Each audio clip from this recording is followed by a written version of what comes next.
മഹാനായ ഇബ്നുൽ ഹജറുൽ അസ്ഖലാനി റഹ്മത്തുള്ളാഹി അലൈഹി അദ്ദേഹത്തിന്റെ ഒരു വിശാലമായ ഒരു ഗ്രന്ഥമുണ്ട്, അൽ മുനബ്ബിഹാത്ത് എന്ന് പറയും. കുറെ ഉണർത്തലുകളാണ്, കുറെ കാര്യങ്ങൾ വിശദീകരിക്കുന്ന ഒരു ഗ്രന്ഥം. ആ ഗ്രന്ഥത്തിൽ മഹാനവറുകൾ പറയുകയാണ്, ബനൂ ഇസ്രായേലിൽപ്പെട്ട ഒരു നാട്ടിൽ ഒരാള് ഇൽമു പഠിക്കാൻ വേണ്ടി ഇറങ്ങി. നമ്മുടെ നാടുകളിലൊക്കെ വരൂലേ, പല നാടുകളിൽ നിന്നൊക്കെ എന്നതുപോലെ ഒരു മനുഷ്യൻ തീരുമാനിച്ച് എനിക്ക് കുറച്ച് ഇൽമു പഠിക്കണം, വലിയ ആഗ്രഹമാണ്. അദ്ദേഹം അങ്ങനെ ഇൽമു പഠിക്കാൻ വേണ്ടി ഇറങ്ങി. കുറെ നാടുകൾ സഞ്ചരിച്ചു, നാളുകൾ ഏറെയായി. ആ സമയത്ത് അള്ളാഹു ആ നാട്ടിലെ പ്രവാചകൻ ഒരു ബോധനം നൽകി. ആ പ്രവാചകൻ വന്നിട്ട് ഈ മനുഷ്യനോട് പറഞ്ഞു, നീ എങ്ങോട്ടാണ്? ഞാൻ ഇൽമു തേടി ഇറങ്ങിയതാണ്. എന്നൊരു കാര്യം ചെയ്യും, ഞാൻ നിനക്കൊരു 3 ഉപദേശം തരാം. 3 ഉപദേശം തരാം. ആ 3 ഉപദേശത്തിന്റെ പ്രത്യേകത, ലോകത്ത് വന്നതും ഇനി വരാനിരിക്കുന്നതുമായ മുഴുവൻ പണ്ഡിതന്മാർക്കും അല്ലാഹു തആല കൊടുത്ത ഇൽമുകൾ അടക്കം ചെയ്യപ്പെട്ട, അതിന്റെ പൊരുൾ അടക്കം ചെയ്യപ്പെട്ട 3 ഉപദേശം ഞാൻ നിനക്ക് തരാം. അത് ഗുളിക രൂപത്തിൽ നീ ഒന്ന് സേവിച്ചാൽ ഇനി എത്ര നാളെ നീ പഠിച്ചാലും കിട്ടാത്തത് ഈ 3 ഉപദേശത്തിനകത്തുണ്ട്. സഹോദരങ്ങളെ, ആ 3 ഉപദേശം ഇൻഷാ അല്ലാഹ് ഞാൻ എന്റെ ചുരുങ്ങിയ വാക്കുകൾ കൊണ്ട് പങ്കുവെക്കും. അല്ലാഹു റബ്ബുൽ ഇസ്സത്ത് നമുക്ക് പഠിക്കാനും പഠിക്കുന്നത് അമല് ചെയ്യാനും അല്ലാഹു ഭാഗ്യം നൽകി അനുഗ്രഹിക്കുമാറാവട്ടെ. സഹോദരങ്ങളെ, എന്തായിരുന്നു 3 ഉപദേശം? ഞാൻ ഒരു കാര്യം ഉറപ്പിച്ചു പറയാം എന്റെ സഹോദരിമാരോടുകൂടി. ഈ 3 കാര്യം നമ്മൾ ചെയ്യുമെങ്കിൽ ഇൻഷാ അല്ലാഹ് നമുക്ക് എന്ത് കിട്ടും? വലിയ പ്രതിഫലം അല്ലാഹു തരും. എന്താ ഈ പറയുന്നേ? 3 ഉപദേശം എന്ന് പറയുന്നത് അല്ലാഹു തആല മുൻഗാമികൾക്കും പിൻഗാമികൾക്കും കൊടുത്ത, മുഴുവൻ ആലിമീങ്ങൾക്കും കൊടുത്ത അറിവുകളെ അല്ലാഹു ഒരു ചെറിയ 3 കാര്യത്തിലാക്കി അല്ലാഹു തആല ആ പ്രവാചകൻ അറിയിച്ചു കൊടുത്തു. പ്രവാചകൻ ആ മനുഷ്യന് സമ്മാനിക്കുകയാണ്. അദ്ദേഹം ഇത് കേട്ട മാത്രയിൽ തന്റെ വീട്ടിലേക്ക് മടങ്ങിപ്പോയി എന്നാണ്. അപ്പൊ ആ 3 ഉപദേശം കേട്ടുകൊണ്ട് നമുക്ക് ഇവിടെ നിന്ന് മടങ്ങിപ്പോകാം. ഉറപ്പിക്കാം, ഞാൻ ഉറപ്പിച്ചു പറയുന്നു, ആ 3 ഉപദേശം നിങ്ങൾ ഇൻഷാ അല്ലാഹ് സ്വീകരിക്കുമെങ്കിൽ പ്രതികൂല കാലാവസ്ഥയിലും നമ്മുടെ നാട്ടിലെ പെട്ടെന്നുണ്ടായ ഒരു മരണം കാരണവും നമ്മുടെ ഈ സദസ്സ് ശോഷിച്ചു പോയി. പക്ഷേ ഒരു കാര്യം ഞാൻ ഉറപ്പിച്ചു പറയാം, നമ്മൾ കാണാത്ത മാലാഖമാരുടെ സാന്നിധ്യം ഈ സദസ്സിനകത്തുണ്ട്. അതുകൊണ്ട് ദുആക്ക് ഇജാബത്തുള്ള ഒരു വേദിയാണ്. നമുക്ക് ഒരുപാട് സങ്കടങ്ങൾ പറയാനുണ്ടാകും, ഒരുപാട് വിഷമങ്ങൾ നമുക്ക് പറയാനുണ്ട്. അതെല്ലാം നമുക്ക് ഇവിടെ വെച്ച് ദുആ ചെയ്തിട്ട് ഇൻഷാ അല്ലാഹ് പിരിയണം. അതിന് മുമ്പായി ആ 3 ഉപദേശം ഞാൻ നിങ്ങളോട് പങ്കുവെക്കുകയാണ്. വളരെ ചുരുങ്ങിയ വാക്കുകൾ കൊണ്ട് ആ 3 ഉപദേശം നിങ്ങൾ മനസ്സിലാക്കുക. ശേഷം എന്റെ പ്രിയപ്പെട്ട സഹോദരങ്ങളെ, നമ്മുടെ ജീവിതത്തിൽ നമ്മൾ ഒരു വലിയ മാറ്റത്തിന് കാരണമായി മാറുന്നു. അല്ലാഹു അതിന് ഭാഗ്യം നൽകി അനുഗ്രഹിക്കുമാറാവട്ടെ. ആ 3 ഉപദേശം കൊടുക്കുക അല്ലേ? 3 ഉപദേശം ആ പണ്ഡിതൻ, ആ പ്രവാചകൻ ആ മനുഷ്യന് കൊടുത്തു. അത് കേട്ട മാത്രയിൽ അദ്ദേഹം അത്ഭുതപ്പെട്ടു പോയി. ഇന്നി അഅ്ലുക ബിസലാസ് ഖിസാൽ, ഞാൻ 3 ഉപദേശം നിനക്ക് തരാം. ഫീഹാ ഇൽമുൽ അവ്വലീന വൽ ആഖിരീൻ, ലോകത്ത് വന്നതും വരാനിരിക്കുന്നതുമായ മുഴുവൻ പണ്ഡിതന്മാരുടെയും മുഴുവൻ ആലിമീങ്ങളുടെയും ഇൽമുകൾ അടക്കം ചെയ്യപ്പെട്ട 3 ഉപദേശമാണ്. നീ രാവ് മുതൽ പകൽ വരെ, പകൽ മുതൽ രാവ് വരെ വീട്ടിൽ നിന്നിറങ്ങി നീ വിദ്യ തേടിയിട്ട് വിജ്ഞാനം തേടി പരന്ന് നടക്കുമ്പോ നിനക്കതിനൊക്കെ ഫലപ്രദമാകുന്ന 3 ഉപദേശമാണ് ഞാൻ തരാൻ പോകുന്നത്. ഇത് പറഞ്ഞ് ആ പ്രവാചകൻ ആ മനുഷ്യനെ ഉപദേശിക്കുകയാണ്. സഹോദരങ്ങളെ, വീട്ടിലേക്കുള്ള യാത്ര ആരംഭിച്ചു. ഇനി എനിക്ക് പഠിക്കേണ്ട കാര്യം എന്താണ്? എനിക്ക് ആവശ്യമായ ഇൽമു മുഴുവനും എനിക്ക് ലഭിച്ചല്ലോ എന്ന ചിന്തയാണ്. ആ 3 ഉപദേശമാണ് പ്രിയപ്പെട്ടവരെ നിങ്ങളുമായി പങ്കുവെക്കുന്നത്. ഒന്നാമത്തെ ഉപദേശം ഏതെന്നറിയോ? ആ പ്രവാചകന് പറയുകയാണ്, ഖഫില്ലാ ഫിസ്സിർരി വൽ അലാനിയ. ഈ 3 ഉപദേശങ്ങൾ നിങ്ങളുടെ ജീവിതത്തിൽ പ്രാവർത്തികമാക്കുമോ? ഞാൻ ഉറപ്പിച്ചു പറയും എന്റെ പ്രിയപ്പെട്ട പെങ്ങളെ, പ്രിയപ്പെട്ട സഹോദര, എന്റെയും നിങ്ങളുടെയും ജീവിതത്തിൽ വലിയ മാറ്റമാണ് വരാൻ പോകുന്നത്. എന്താണ് 3 ഉപദേശങ്ങളിൽ ഒന്നാമത്തെ ഉപദേശം എന്നറിയോ? ഖഫില്ലാഹ ബിസ്സിർരി വൽ അലാനിയ, രഹസ്യമായ പരസ്യമായിട്ടും നീ അല്ലാഹുവിനെ സൂക്ഷിക്കണമെന്നാണ്. അല്ലാഹനെ സൂക്ഷിക്കേണ്ടെന്നത് പരസ്യമായിട്ട് മാത്രമല്ല കൂട്ടരെ, ആളുകൾ ഇരിക്കുമ്പോ ആളുകളെ കാണുമ്പോ എത്ര വലിയ മാന്യനാണ്, എത്ര വലിയ മാന്യനാണ്. അവന് കള്ള കുടിക്കില്ല, പെണ്ണു പിടിക്കില്ല, പലിശ വാങ്ങില്ല, മറ്റുള്ള തിന്മകളൊന്നും ചെയ്യില്ല. പക്ഷെ അവന്റെ സ്വകാര്യതയിലേക്ക് അവന് മടങ്ങിപ്പോയാ അവന് ലോകത്തെ മാടിയാ ലോകാഭാസപ്പരം കാണിക്കുന്നവനാണ്. പോരറുപ്പക്കാരാ, പോരറുപ്പക്കാരാ, അല്ലാഹുവിന്റെ റസൂൽ ഒരു പ്രവാചകനാണ് ആ മനുഷ്യനോട് ബോധനം നൽകിയത്.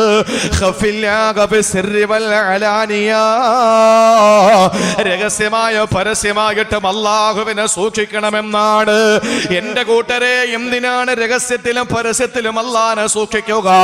വലിയ വീടെന്ന് പറയുന്ന ഈ നാട്ടിലേക്ക് കടന്നു വരുന്ന ഒരാള്, പുറം നാട്ടിൽ നിന്ന് വരുന്ന ഒരാള്, പെട്ടെന്ന് അയാളോട് അടുപ്പമുള്ള ഏതോ ഒരാള് പറഞ്ഞു, ഇന്നയാളിനെ സൂക്ഷിക്കണേ, ഇന്നയാളിനെ സൂക്ഷിക്കണമെന്ന് പറഞ്ഞാൽ അയാളെ നാട്ടിലെ ഏറ്റവും വലിയ റൗഡിയായിരിക്കും, അയാളെ നാട്ടിലെ ഏറ്റവും വലിയ വൃത്തികെട്ടവനായിരിക്കും.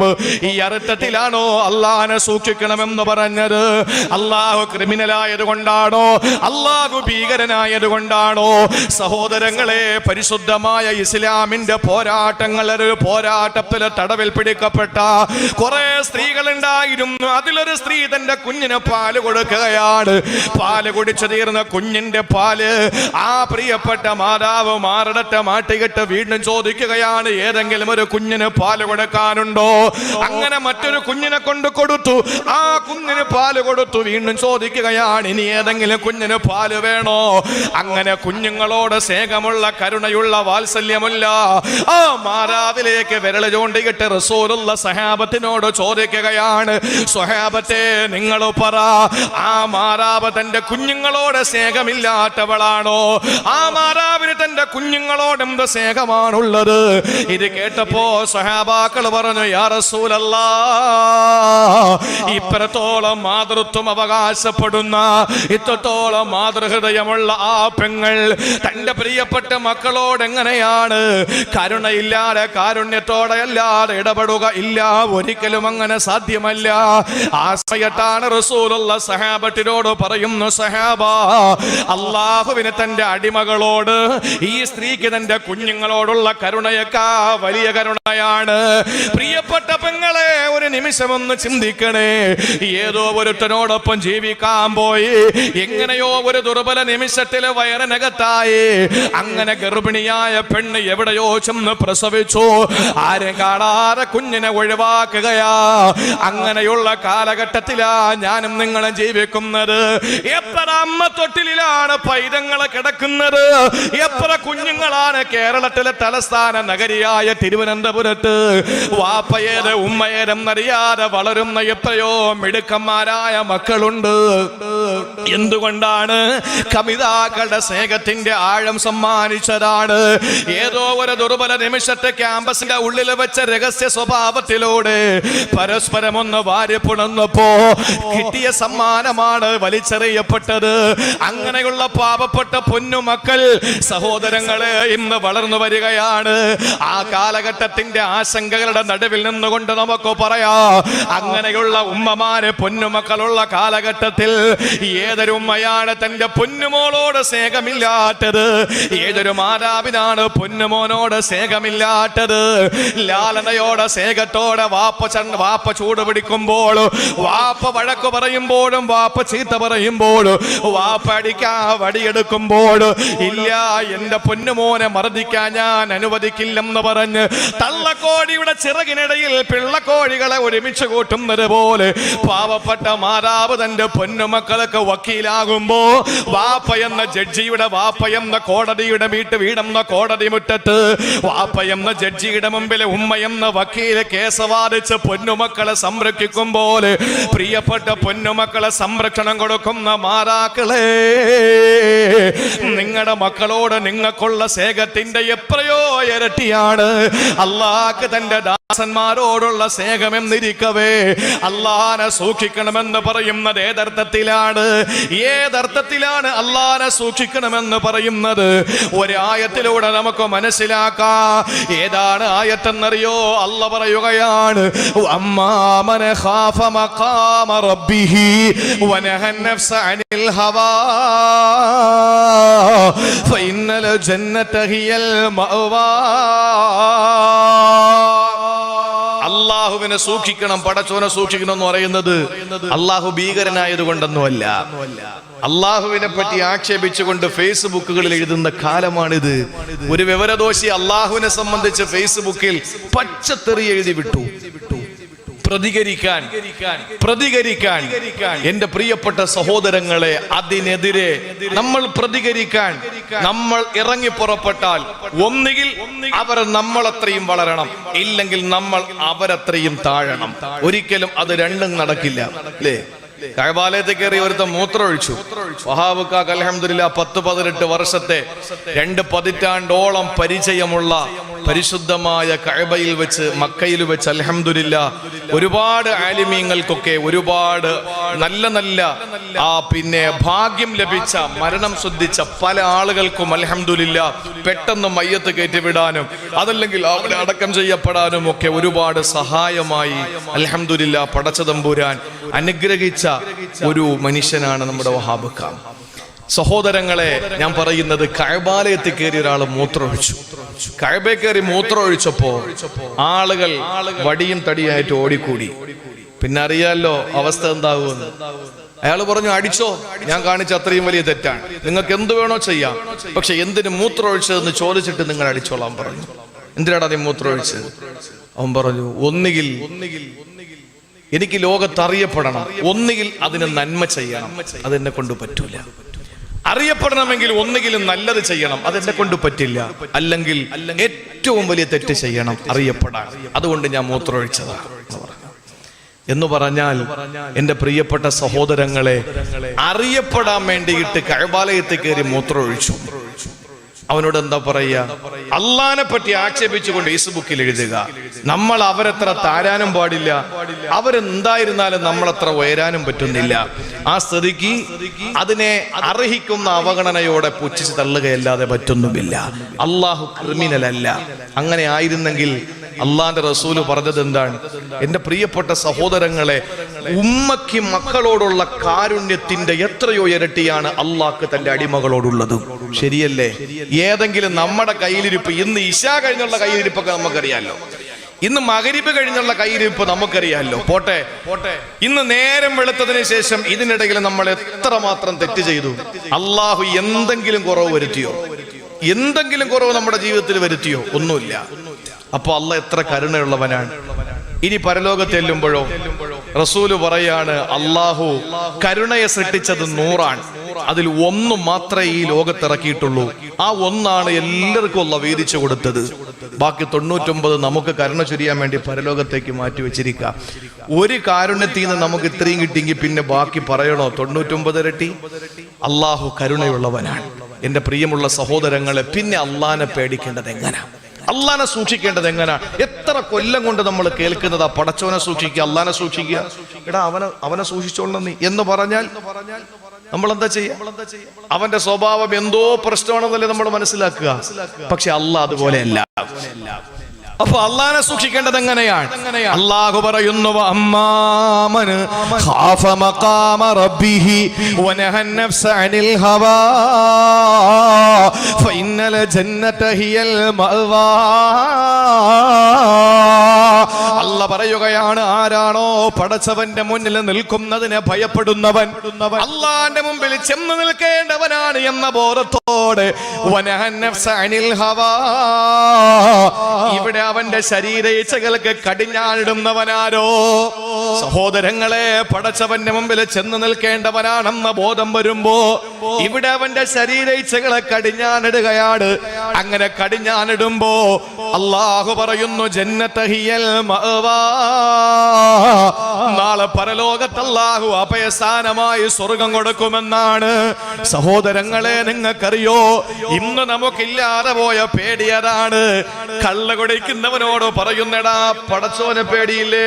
പരലോകം പേടിക്കണ്ടേ? ഓ, ഇനി അതെത്ര കൊല്ലം കഴിഞ്ഞിട്ട്? പരലോകം ഇനി എത്ര കൊല്ലം കഴിഞ്ഞിട്ടാണ്? വാപ്പ മരിച്ചില്ല, വാപ്പാടെ വാപ്പ മരിച്ചില്ല, എത്ര ആളുകൾ ജീവിച്ചിരിക്കുന്നു. ഇനി അവരൊക്കെ മരണപ്പെട്ടതിന് ശേഷമല്ലേ ഞാൻ മരിക്കൂ. അതുകൊണ്ട് തന്നെ എത്ര കൊല്ലം കഴിഞ്ഞാണ് ഇനി പരലോകം? ഇതാണ് നമ്മുടെ ചിന്ത. ലാഘവമാണ് സഹോദരങ്ങളെ നമുക്ക്. എന്നാ ഞാൻ നിങ്ങൾക്ക് ഒരാളെ കഥ പറഞ്ഞു തരട്ടെ. ഒരാളെ, സ്ത്രീകളുണ്ടല്ലോ, പെണ്ണുങ്ങളില്ലേ, അവർക്ക് ചരിത്രം കേൾക്കാനാണ് ഇഷ്ടം. ഒരു ചെറിയ സംഭവം നിങ്ങൾ ഓർത്തോളി. എന്റെ പ്രിയമുള്ള സഹോദരിമാരെ, അള്ളാഹുവിനെ നമ്മൾ പേടിക്കുന്നില്ല, നമുക്ക് ലാഘവമാണ് പരലോകത്തെ സംബന്ധിച്ച്. എന്നാൽ ഒരു സഹാബിയെ നിങ്ങൾ മനസ്സിലാക്കണം, വേറെ ആരുമല്ല, മഹാനായ അബ്ദുല്ലാഹി ഇബ്നു മസ്ഊദ് റളിയല്ലാഹു തആല അൻഹു. അബ്ദുല്ലാഹി ഇബ്നു മസ്ഊദ് റളിയല്ലാഹു അൻഹു ആരാണ്? റസൂലിന്റെ രഹസ്യ സൂക്ഷിപ്പുകാരനാണ്, പ്രൈവറ്റ് സെക്രട്ടറിയാണ്. നബിക്ക് എന്ത് രഹസ്യമുണ്ടോ അതെല്ലാം അള്ളാഹു തുറന്നു കൊടുത്ത ഒരു വ്യക്തിത്വമാണ് അബ്ദുല്ലാഹി ഇബ്നു മസ്ഊദ് റളിയല്ലാഹു അൻഹു. നബിക്കില്ല, ഇബ്നു മസ്ഊദിന് അറിയാത്ത ഒരു രഹസ്യവും റസൂലുള്ളാഹിക്കില്ല. ഏത് സമയത്തും കയറി ചെല്ലാം. അല്ലെങ്കിലും കാവൽക്കാരൊന്നും ഇല്ല, നബി തങ്ങളുടെ മുന്നിൽ കയറി ചെല്ലാം ആർക്കും എപ്പോഴും. പക്ഷെ ആരും അങ്ങനെ കയറി പോകാറില്ല. ബഹുമാനത്തിന്റെ പേരിൽ ആരും അങ്ങനെ പെട്ടെന്ന് അങ്ങോട്ട് കയറി പോകാറില്ല. പക്ഷേ ഇബ്നു മസ്ഊദ് അങ്ങനെയല്ല. ഏത് സമയത്ത് വേണമെങ്കിലും റസൂലുള്ളാഹിന്റെ മുന്നിലോട്ട് കടന്നു പോകാൻ കഴിയും. റസൂലുള്ളാഹിന്റെ രഹസ്യ സൂക്ഷിപ്പുകാരനാണ്. ഒരു ദിവസം നമസ്കാരം നിർവഹിച്ചു കൊണ്ടിരിക്കുന്ന ഇബ്നു മസ്ഊദിലേക്ക് വിരൽ ചൂണ്ടിയിട്ട് അല്ലാഹുവിന്റെ റസൂൽ പറയുകയാണ്, അബൂബക്കർ തങ്ങളെ, ഉമർ തങ്ങളടക്കമുള്ള സഹാബത്തിനോട് അല്ലാഹുവിന്റെ റസൂൽ പറയുന്നു, സഹാബാ, നിങ്ങളെ ആർക്കെങ്കിലും ജിബ്രീൽ എനിക്ക് പഠിപ്പിച്ചു തന്ന വിശുദ്ധ ഖുർആനിന്റെ ആയത്തുകളുടെ രൂപമോ കോലമോ ഭാവവും അറിയണമെങ്കിൽ, എങ്ങനാണോ ജിബ്രീൽ എനിക്ക് പഠിപ്പിച്ചു തന്നത്, എങ്ങനാണോ ഖുർആൻ ഞാൻ പഠിപ്പിക്കപ്പെട്ടത്, അതേ രൂപത്തിലും ഭാവത്തിലും നിങ്ങൾക്ക് ഖുർആൻ കേൾക്കണോ? ഇബ്നു മസ്ഊദിന്റെ ഖിറാഅത്ത് നിങ്ങൾ കേൾക്കണേ. അല്ലാഹു അവതരിപ്പിച്ചു കൊടുത്ത വിശുദ്ധ ഖുർആനിന്റെ ആയത്തിന്റെ രൂപം എങ്ങനാണ് അത് കൃത്യമായി ഇബ്നു മസ്ഊദ് ഓതും. സഹാബാ, ചില്ലറ കാര്യമല്ല സഹോദരങ്ങളെ. പരിശുദ്ധമായ ഖുർആൻ എങ്ങനാണോ അവതരിപ്പിക്കപ്പെട്ടത് അതേ കോലത്തിൽ ഓതുന്നതാരാ വലിയ വീട്ടിലുള്ളത്? ആരാ കൊല്ലം ജില്ലയിലുള്ളത്? ആരാ കേരളത്തിലുള്ളത്? ആരാ ഇന്ത്യയിലുള്ളത്? ആരാ ഏഷ്യയിലുള്ളത്? ആരാ ആകാശ ചുവട്ടിലെ ഭൂമിയുടെ മുകളിലുള്ളത്?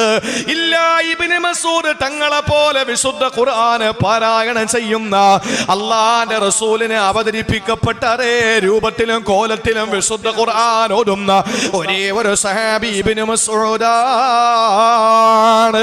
നമസ്കാരം പൂർത്തിയാക്കിയിട്ട് ദുആ ചെയ്യുകയാണ് ഇബ്നു മസ്ഊദ്. അല്ലാഹുവിന്റെ റസൂൽ ഇബ്നു മസ്ഊദിലേക്ക് വിരൽ ചൂണ്ടിയിട്ട് സഹാബാക്കളോട് പറയുന്നു, സഹാബത്തെ, ഇബ്നു മസ്ഊദിനോട് പറയണേ, ചോദിക്കുന്നതല്ല അല്ലാഹ് കൊടുക്കുമെന്ന്. ഇബ്നു മസ്ഊദ് രണ്ട് കരങ്ങളെ നീട്ടിയിട്ട് എന്ത് ചോദിച്ചാലും അല്ലാഹു അതിന് വ്യക്തമായ മറുപടി ഇബ്നു മസ്ഊദിന് കൊടുക്കുമെന്ന് നിങ്ങൾ ഇബ്നു മസ്ഊദിനോട് പറയണേ സഹാബാ. സഹോദരങ്ങളെ, ഇബ്നു മസ്ഊദിന്റെ മേൽവിലാസം പോരെ, ഇനി അപ്പുറത്ത് എന്തിനാ ഇബ്നു മസ്ഊദിനെ പറ്റി വിശദീകരിക്കുന്നത്? ഇത്രയും വിശദീകരണത്തിലൂടെ ഇബ്നു മസ്ഊദിന്റെ പവർ നമ്മൾ മനസ്സിലാക്കിയില്ലേ? ഇല്ലെങ്കിൽ ഒന്നുകൂടെ കേട്ടോ. അല്ലാഹുവിന്റെ പരിശുദ്ധ ഖുർആൻ പരസ്യമായിട്ട് ആദ്യമായി ഓതിയ സഹാബിയാ. എന്താണ് അതിന്റെ പശ്ചാത്തലം എന്നറിയോ? ഒളിച്ചിരുന്ന വിശുദ്ധ ഖുർആനിന്റെ ദഅവത്ത് നടത്തിയിരുന്ന കാലഘട്ടത്തിലാണ് സഹാബാക്കള് വൈകുന്നേര സമയത്ത് കഅബാലയത്തിന്റെ തൊട്ടടുത്ത പാറയുടെ ചുവട്ടിലിരുന്ന് അവര് സൊറ പറഞ്ഞിരിക്കുമ്പോ, സംസാരിച്ചിരിക്കുമ്പോ സഹാബാക്കളിൽ പലരും അങ്ങോട്ടും ഇങ്ങോട്ടും സംസാരിക്കുകയാണ്.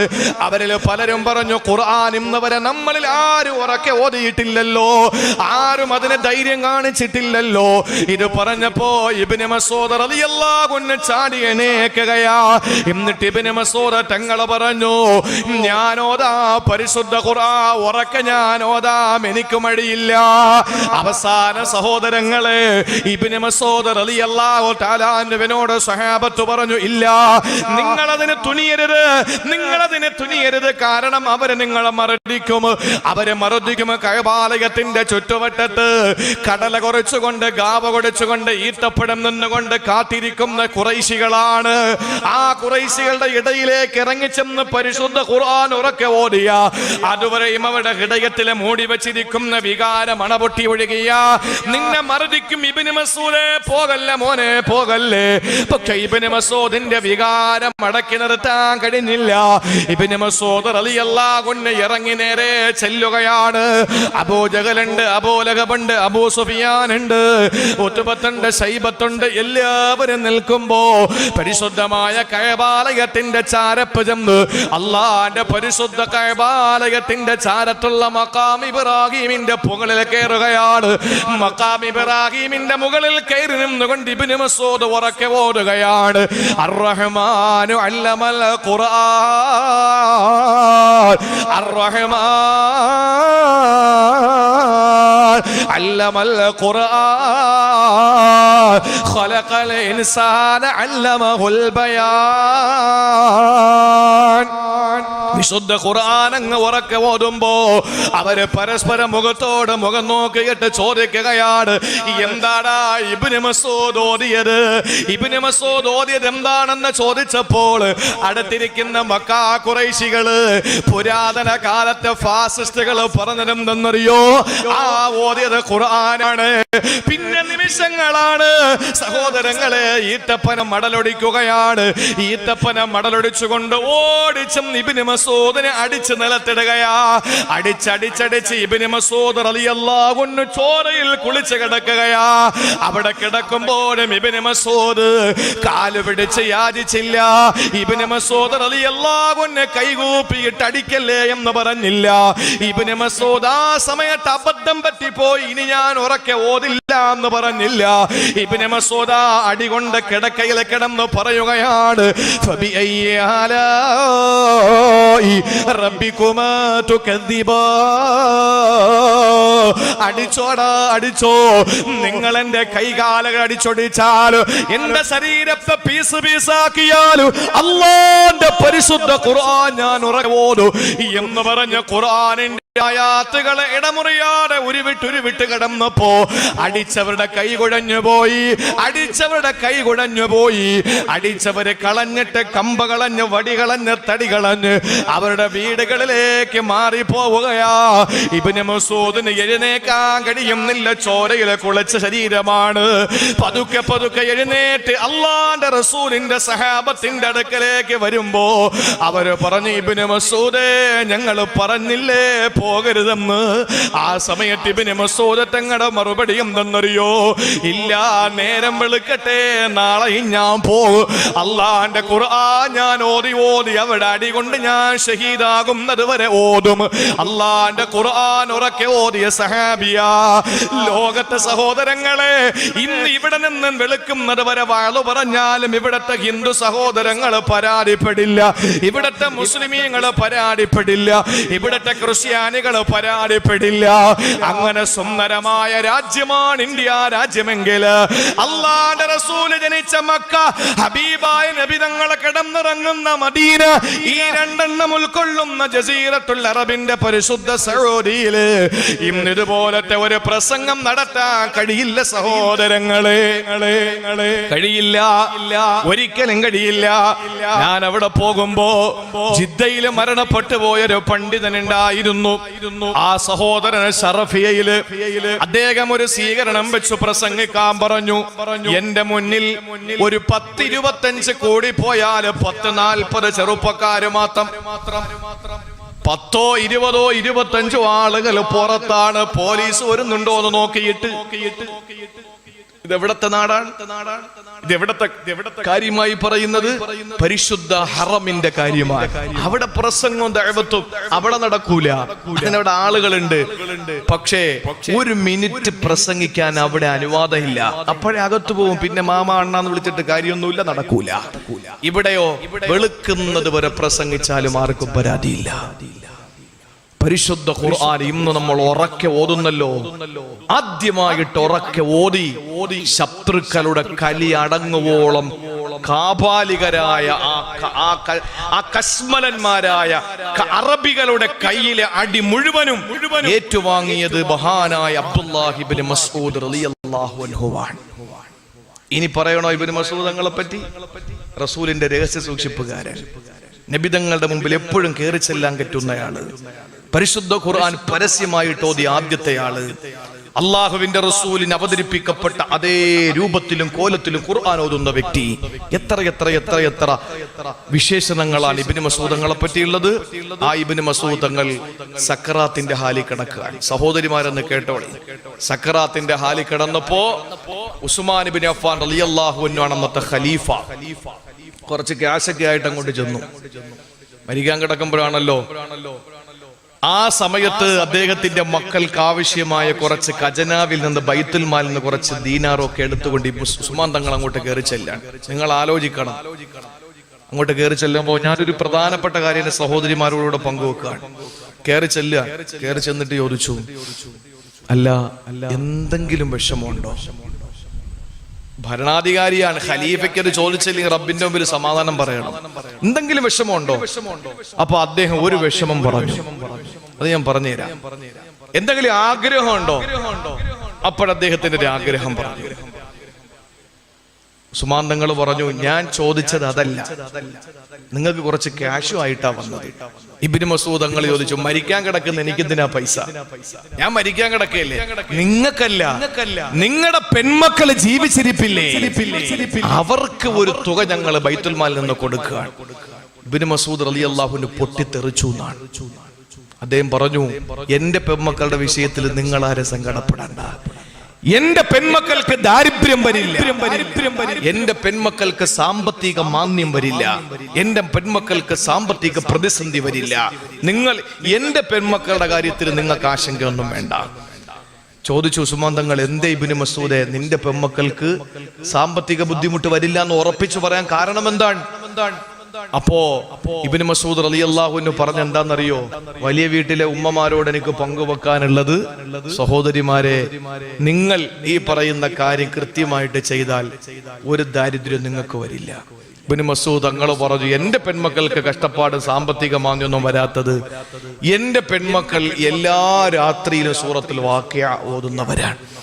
സൂറത്തുൽ വാഖിഅ ഓതുന്ന ഒരാൾക്ക് ലം തുസിബുഹു ഫാഖത്തുൻ അബദ, ഒരിക്കലും ദാരിദ്ര്യം വരില്ല എന്ന് എന്റെ ഹബീബ് പറഞ്ഞിട്ടുണ്ട്. അന്നു മുതൽ എന്റെ പെൺമക്കൾ ഇന്നലെ വരെയും കൃത്യമായിട്ട് അവർ ഓതുന്നവരായിരുന്നു. അതുകൊണ്ട് എനിക്ക് ഉറപ്പുണ്ട് എന്റെ പെൺമക്കൾക്ക് ദാരിദ്ര്യം വരില്ല. അതാണ് അതിന്റെ രീതി. വീട്ടിൽ ഇരുന്നുകൊണ്ട് ഭാര്യ സൂറത്തുൽ വാഖിഅ ഓതി ദുആ രക്കണം, ഭർത്താവ് ജോലിക്ക് പോകണം. അതാണ് ചെയ്യേണ്ടത്. ഇതിപ്പോ നേരെ തിരിച്ചാ. വീട്ടിൽ ഇരുന്ന് ഭർത്താവ് തസ്ബീഹ് കൊണ്ട് നടക്കും, വാഖിഅ ഓതും, ഭാര്യ ജോലിക്ക് പോകും. പിന്നെ 30 യാസീൻ ഓതിയാലേ ഭാര്യ തിരിച്ചു പിടിക്കാൻ പറ്റും, വല്ലോനും കൊണ്ടുപോകും. അതാണ് ഇപ്പോഴത്തെ കാലം. ഭാര്യ വീട്ടിൽ ഇരുന്ന് വാഖിഅ ഓതണം, ഭർത്താവ് ജോലിക്ക് വേണ്ടി പാടത്ത് പണിയെടുക്കണം, അല്ലെങ്കിൽ അദ്ദേഹത്തിന്റെ ബിസിനസ്സുമായി രംഗത്ത് പോകണം. വീട്ടിലിരുന്നുണ്ട് ഭാര്യ, അള്ളാഹുവേ എന്റെ ഭർത്താവ് കച്ചവടത്തിന് ബിസിനസ്സിലൊക്കെ പോയിരിക്കാൻ, അള്ളാഹുവേ നീ എല്ലാ ബുദ്ധിമുട്ടുകളും മാറ്റി അദ്ദേഹത്തിന് നീ ആരോഗ്യം കൊടുത്ത് എന്നെയും എന്റെ പൊന്നുമക്കളെയും നോക്കുന്ന എന്റെ ഭർത്താവിന് ഒരു സാമ്പത്തിക പ്രതിസന്ധിയും കൊടുക്കല്ലേ അല്ലാ എന്ന് പറഞ്ഞൊരു സൂറത്തുൽ വാഖിഅ ഓതി നോക്ക്. പിന്നെ വലിയ വീട്ടില് ഇവിടെ ഏത് കാര്യം പറഞ്ഞാലും അൽഹംദുലില്ലാ സന്തോഷത്തോടു കൂടി മുന്നോട്ട് വരാനുള്ള മനസ്സൂടെ കിട്ടിക്കഴിഞ്ഞാൽ രക്ഷപ്പെട്ട് നമ്മളൊക്കെ സമ്പന്നന്മാരാകും. അള്ളാഹുവിന് ഭാഗ്യം തരട്ടെ. എന്റെ വിഷയം അതല്ല. ഇബ്നു മസ്ഊദ് തങ്ങളോട് ചോദിച്ചു, നിങ്ങൾക്ക് വല്ല വിഷമം ഉണ്ടോന്ന് ചോദിച്ചു. അപ്പൊ അദ്ദേഹം പറഞ്ഞ വിഷമം എന്തെന്നറിയോ? ഇത്രയും വലിയ പവറുള്ള ആള് പറഞ്ഞത്, എനിക്ക് ഒരേ ഒരു വിഷമമേ ഉള്ളൂ, എനിക്ക് ഒരേ ഒരു സങ്കടമേ ഉള്ളൂ.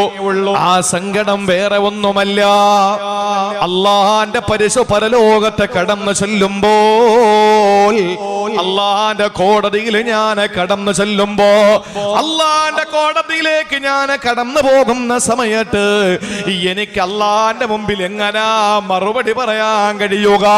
എന്റെ പടച്ചവന്റെ കോടതിയിൽ ഞാൻ ചെന്ന് നിൽക്കുമ്പോ എനിക്ക് എങ്ങനാണ് പടച്ചവനെ നേരിടാൻ കഴിയുക? ആ ഒരൊറ്റ കാര്യമൊഴിച്ചാ വേറെ സങ്കടങ്ങളൊന്നും എനിക്കില്ല. വലിയ വീട്ടിലെ എന്റെ ചെറുപ്പക്കാരാ, എന്റെ പെങ്ങളെ, ഇന്ന് വരെ നമുക്ക് അങ്ങനത്തെ ഒരു പേടി തോന്നിയിട്ടുണ്ടോ? നമ്മൾ ചിന്തിക്കുന്നത് അല്ലാഹുവിന്റെ സുഖലോലഭ സ്വർഗത്തിൽ നമ്മൾ പോകുന്ന അമലുകളൊക്കെയാ നമ്മൾ ചെയ്തതെന്നാണ്. സഹോദരങ്ങളെ, ഒരു കാര്യം ഞാൻ പറയാ, അല്ലാഹുവിനെ പേടിക്കുന്ന ഒരാൾക്ക് അല്ലാഹു നരകം കൊടുക്കില്ല.